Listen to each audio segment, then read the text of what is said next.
For more resources, visit rymonline.org.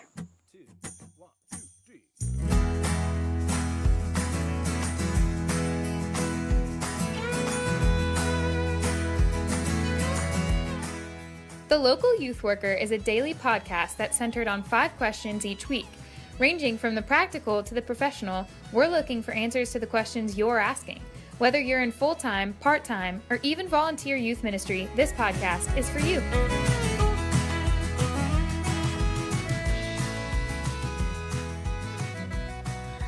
Hello everyone, this is John Parrott and you're listening to The Local Youth Worker, a daily podcast presented by Reformed Youth Ministries.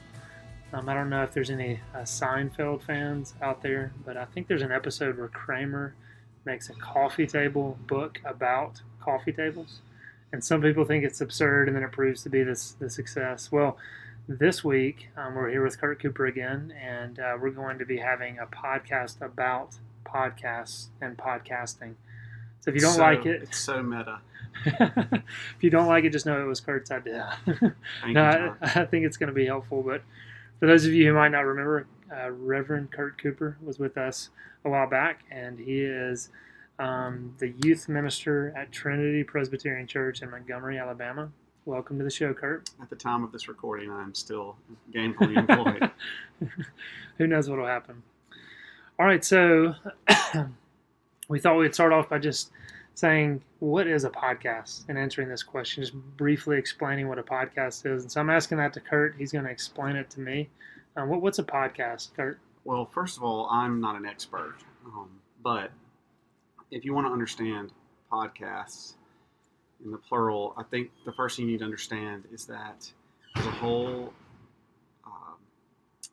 been a whole culture that has produced these podcasts, and that it started in the 90s, way back in the 90s, when... I did not know that. Yeah, well, podcasting didn't start then, but talk radio exploded in the 90s. And it was always present, and it was always relatively strong, but it made its way into the mainstream in the 90s. And people like Howard Stern and shock jocks, and then even to an even greater degree than them, and really an unbelievable degree, political commentators and political talk radio.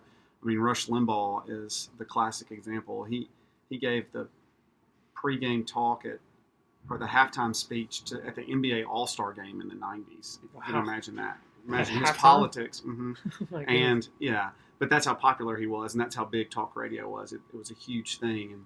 And then sports talk radio as well became huge in the 90s. You went from having like local shows where the local guys would talk about, the local minor league team or the professional team if you were in a big city, and the college teams, to having national radio, ESPN radio. So you have people like Dan Patrick and Bob Costas and people with national voices that you could tune into on your FM or AM dial. Well, podcasts are basically the digital child of that analog age. And podcast is internet radio. But it's not something that is happening live that you tune into.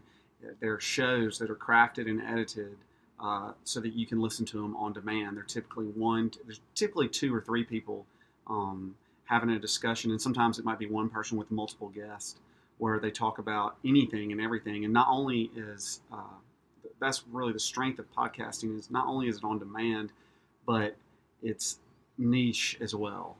That means if you're into fishing or needlepoint or any number of things. Needlepoint.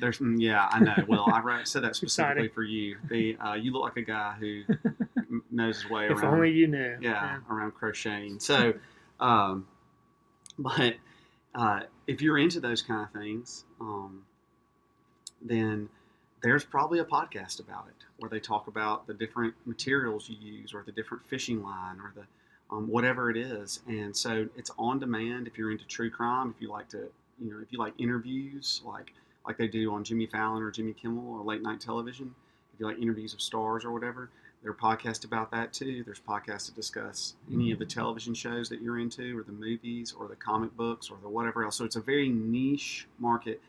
You can find a podcast that's tailored specifically to your interest, and not only that, but they're free. Most of them are free, and that is, and that's made it huge. Just like radio is pretty much free, podcasts are free.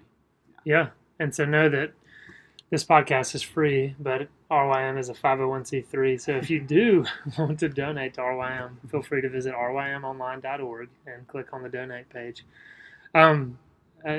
Donate tab.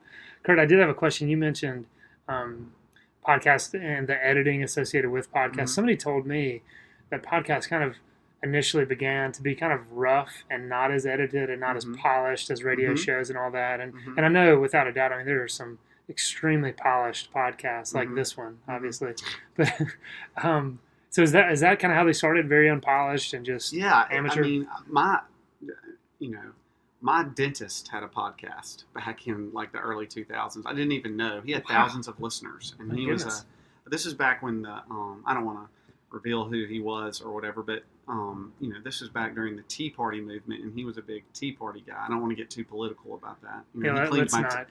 He cleaned my teeth though, so it's whatever. He always did a good job of that. So, but he was really active in that, and I found out like kind of by happenstance that he had a podcast, and it was just him kind of having guests on and kind of, I guess, going on rants or whatever he was doing. I don't know. Wow. Maybe he was mad about cavities, but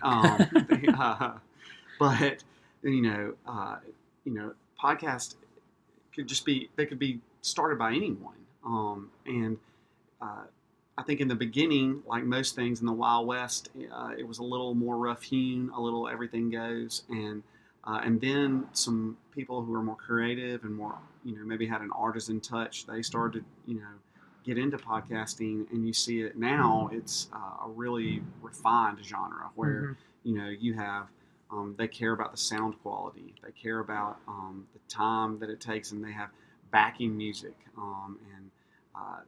they sound effects and all kinds of things that go into it. So they're highly edited and like really well produced. There's a production value that has come along, just like every medium. It starts out. You look at the first television shows, you're like, people like this, but they had to start somewhere. Yeah. So, yeah. That's good. All right. Thanks, Kurt. Anything to add to that? Yeah, we're editing this podcast right now. We're going to have all of our discussions this week in the span of like an hour, and then they're only going to be available, as the day goes by. It's going to seem like we're talking every day, but really, again, that's an example of what we're talking about, just to let you behind the curtain. Yeah, that's a good point. Yeah, we do edit this, and there are mistakes we make, and John mostly. Yeah, absolutely. They're all mine. So yeah, we definitely edit this as well. Well, that's good. That's helpful for those who might not know what a podcast is, even though it's kind of strange because you're listening to one right now, but that kind of gives you a little bit of the background and a lot that I didn't even realize. So thanks, Kurt. Oh, well, happy to help, I guess. All right. See you tomorrow, Kurt. Yeah. See you tomorrow, John.